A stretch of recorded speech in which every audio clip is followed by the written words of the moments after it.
അരുണസ്ത്രീയിൽ ദേവേന്ദ്രന്റെ മകനായി പിറന്നവനാണ് ബാലി.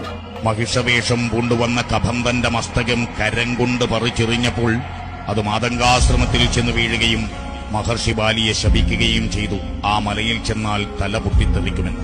അങ്ങനെ ബാലി കയറാ മലയുമുണ്ടായി.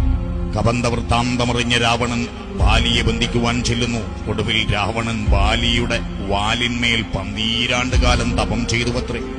അത്തിപോൽ വിലത്തനെ കവികുലത്തിൽ മത്തനെ പത്തനെ വസിക്ക വേണ്ട ശക്തചിത്തമത്തനെ ഉത്തമത്തമോഹമിന്നു ബുദ്ധിയിൽ ഉറച്ചു നീ പത്തനത്തിൽ വാഴ്ക വേണ്ട ഇത്തിരി പൊരുതുപോലെന്നിങ്ങനെ സുഗ്രീവൻ വിളിച്ചപ്പോൾ ഉടുതുകിൽ പിടിച്ചു വിലപിച്ച് പോകരുതെന്നഭ്യർത്ഥിച്ച മത്തവാരണ നടയൊത്ത നേർനടയുടയാളായ താരയോട് തന്റെ കഴിവുകളെപ്പറ്റി പറഞ്ഞ് പടക്കിറങ്ങിയ ബാലി യുദ്ധത്തിനൊടുവിൽ സത്യധർമാദികളുടെ മൂർത്തിമദ്ഭാവമായ സാക്ഷാൽ ശ്രീരാമചന്ദ്രദേവന്റെ ഒളിയമ്പേറ്റാണ് ആ ചൈതന്യസ്വരൂപൻ വീരസ്വർഗം കൂട്ടിയത്.